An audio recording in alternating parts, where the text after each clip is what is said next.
اور وہ پیار کی زبان سمجھتے ہیں. اب جیسے سڑیل انسان سے تو انسان بھی دور بھاگتے ہیں. یہ تو بیچاری معصوم ہے.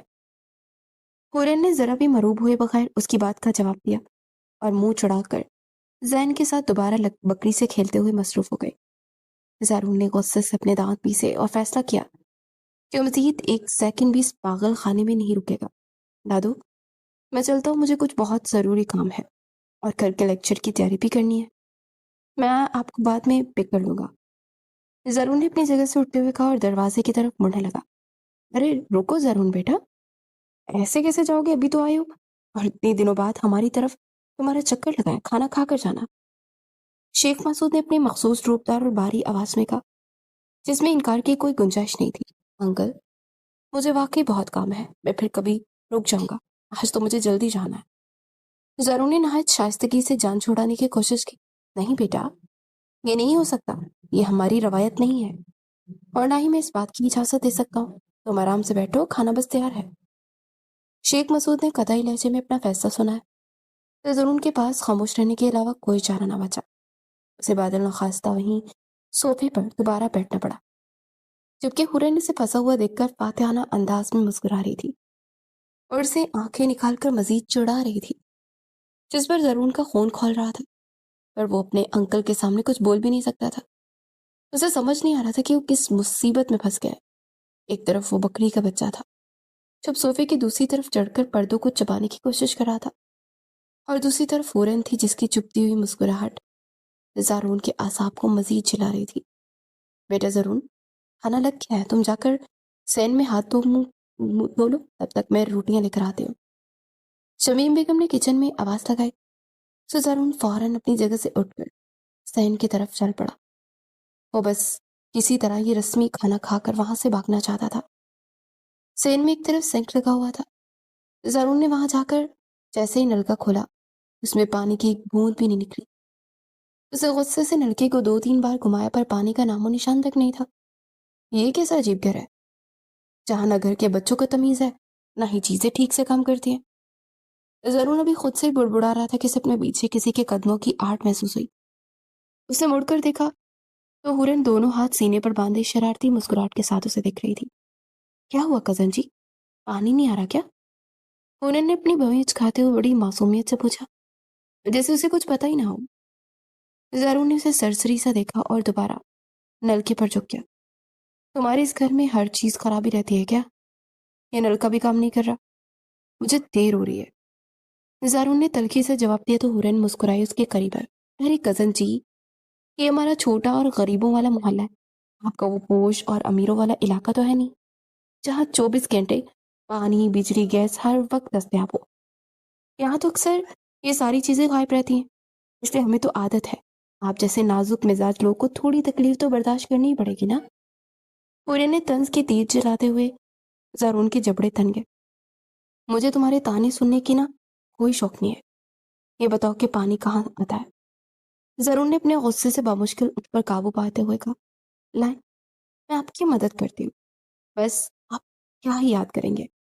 ہورن نے ایک قدم آگے بڑھا اور سنگ کے بالکل نیچے رکھے مین وال کی طرف ہاتھ بڑھایا، جو دراصل اس نے پہلے ہی شرارت میں بند کر دیا تھا کیونکہ وہ جانتی تھی کہ زارون ہاتھ تو نہیں آئے گا. اسے زارون کی طرف دیکھتے بڑی چلاکی سے مین وال کو پوری طاقت سے کھول دیا. پانی کا تیز دھاڑ بہاؤ پورے پریشر کے ساتھ پائپ سے نکلا اور سیدھا زارون کے نیوی بلو ڈریس شرٹ اور گرے پینٹ کر گرا. زارون ایک دم سے بوکھلا کر پیچھے ہٹا، مگر تب تک اس کا سارا لباس پانی سے بک چکا تھا. او سوری کزن، میں مین وال میں کچھ مسئلہ تھا نا، مجھے لگا شاید بند ہے، پر وہ تو کھلا نکلا. ہورن نے اپنے چہرے پر چھوٹی پریشانی سجاتے ہوئے کہا اور اس کی آنکھوں میں ناچتی ہوئی ہنسی صاف بتا رہی تھی کہ اس نے یہ سب جان بوجھ کر کیا ہے. زارون غصے سے لال پیلا ہو کر اس کی مٹھیاں بیچ چکی تھی اور وہ غصہ غضبناک نگاہوں سے ہورن کو دیکھ رہا تھا. تم سمجھتی کیا ہو خود کو؟ زارون نے اپنے بھیگے ہوئے کپڑوں کو جھٹکتے ہوئے دانت پیس کر کہا. اس کا دل کیا کہ ابھی اس لڑکی کا گلا دبا دے. میں نے کیا کیا؟ میں تو بیچاری آپ کی مدد کر رہی تھی، الٹا آپ مجھ پر ہی غصہ کر رہے ہیں. اب میں کیا کروں اگر آپ کو پانی میں سے اتنی ہی الرجی ہے؟ ہورن نے اپنے کندھے اچکائے اور ذرا بھی ڈرے بغیر اسے جواب دیا.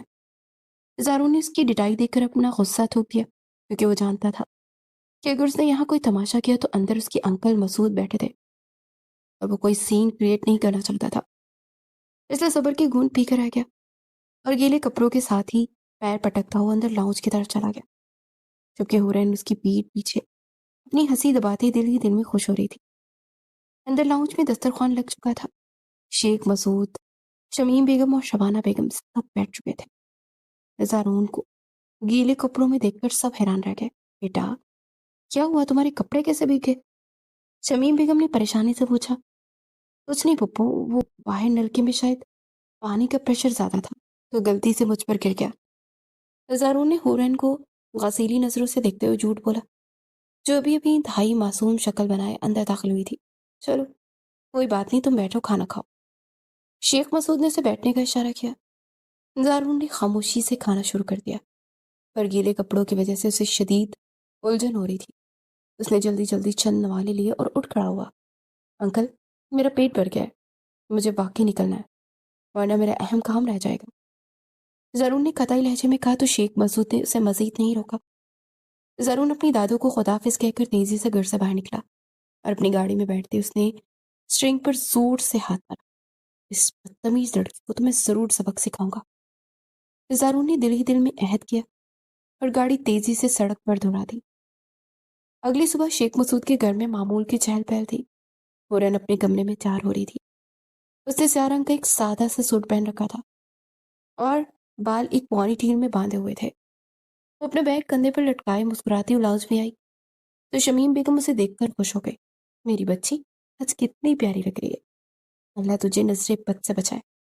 شمیم بیگم نے اس کا ماتھا چومتے صدقہ اتارا۔ دادو، میں یونیورسٹی جا رہی ہوں۔ ہورین نے شبانہ بیگم کے پاس بیٹھ کر لاٹ سے کہا تو انہوں نے اسے ڈھیروں دعائیں دی۔ اس دوران ہورین کی نظریں ٹی وی ٹرالی کے پاس کی تو اس کی آسان خطا ہو گئے۔ وہ بکری کا بچہ جو شبانہ بیگم کل لائی تھی، وہ مزے سے ہورین کی اکنامکس کے رجسٹر کی اوراق چھپا رہا تھا، جسے ہورین رات کو پڑھنے کے بعد وہیں بھول گئی تھی۔ یا اللہ، میری اسائنمنٹ! ہورین تیزی سے بھاگی اور اسے بکری کے بچے سے رجسٹر کھینچنے کی کوشش کی۔ تب تک کافی صفحے وہ چبا چکی تھی اور باقی صفحات بھی بری طرح سے پھٹ چکے تھے۔ یہ کیا کر دیا؟ میں اتنی محنت سے یہ اسائنمنٹ بنائی تھی، اس نے سارا برگرگ کر دیا۔ ہورین نے پھٹے ہوئے رجسٹر کو دیکھ کر اپنا سر پیٹ لیا۔ وہ کھڑوس تو مجھے کچا چبا جائے گا، ویسے وہ مجھ سے کل والی بات پر خفا ہے تو پکا مجھے فیل کر دے گا۔ اسے دیر ہو رہی تھی۔ ہورین نے اپنے پھٹے ہوئے رجسٹر کے بیگ میں ڈالا اور سب کو خداحافظ کہہ کر یونیورسٹی کے لیے نکل گئی۔ یونیورسٹی میں اکنامکس کا وقت ہو چکا تھا اور تمام اسٹوڈنٹ خاموشی سے اپنی اپنی سیٹوں پر بیٹھے تھے، کیونکہ پروفیسر زرون شاہ کا شمار یونیورسٹی کے سب سے سخت اور اصول پسند استاذہ میں ہوتا تھا، جن کی کلاس میں پن ڈراپ سائلنس رہتا تھا۔ ہورین اپنی دوست سارا کے ساتھ پچھلی سیٹ پر بیٹھی تھی۔ اچانک کلاس روم کا دروازہ کھلا اور زرون اپنے مخصوص سنجیدہ اور روبدار انداز میں اندر داخل ہوا۔ اس نے بلیک کلر کا 3 پیس سوٹ پہن رکھا تھا۔ Good morning class! زرون کی بھاری آواز گونجی تو سب نے کھڑے ہو کر جواب دیا۔ اس نے فائل اپنی ڈیسک پر رکھی اور پوری کلاس پر ایک تائرانہ نظر ڈالی، جس میں اس کی نگاہیں سیدھی ہورین پر جا کر ٹھہری، جو اسے دیکھ کر ہلکی سے مسکراہٹ کے ساتھ سر جھکا گئی تھی۔ مجھے امید ہے کہ آپ سب نے اپنی اسائنمنٹ مکمل کر لی ہوگی جو میں نے پچھلے ہفتے دی تھی۔ باری باری سب پر اپنی اسائنمنٹ اپنی ڈیسک پر رکھ دے۔ زارون نے کرسی پر بیٹھتے ہوئے کہا تو اسٹوڈنٹ ایک ایک کر کے اپنی فائلیں رکھ رہے تھے۔ سب جمع کروا چکے تو زارون نے فائل کی گنتی کی اور پھر اس کی نظر دوبارہ ہورین پر جم گئی، جو ابھی اپنی سیٹ پر بڑے اطمینان سے بیٹھی تھی۔ مس ہورین، آپ کی اسائنمنٹ کہاں ہے؟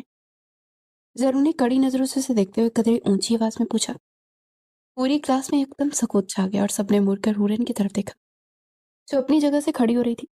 سر، وہ بکری کھا گئی۔ ہورین نے انتہائی معصومیت اور سنجیدگی سے جواب دیا۔ واٹ؟ پروفیسر زارون کا دماغ جیسے بھگ سے اڑا۔ انہیں اپنے کانوں پر یقین ہی نہیں آ رہا تھا کہ کوئی اسائنمنٹ اسٹوڈنٹ اتنی بڑی کلاس میں ایسی فضول اور بچکانہ بات کر سکتا ہے۔ پوری کلاس میں دبی دبی سی مسکراہٹ کھیل اٹھی اور کچھ اسٹوڈنٹس نے اپنی ہنسی چھپانے کے لیے منہ پر ہاتھ رکھ لیے۔ بکواس کر رہی ہیں مس ہورین؟ آپ کو لگتا ہے کہ آپ کلاس روم میں کھڑے ہو کر مجھ سے مذاق کر سکتی ہیں؟ زارون غصے سے اپنی جگہ سے کھڑا ہو گیا۔ اس کی آواز میں سختی تھی۔ سر، میں مذاق نہیں کر رہی، میں سچ کہہ رہی ہوں۔ وہ کل میری نانو آئی تھی نا، اپنے نکمے بیٹے اور سریل پوتے کے ساتھ، اور ساتھ ہی اپنی پیاری سی بکری بھی لائی تھی۔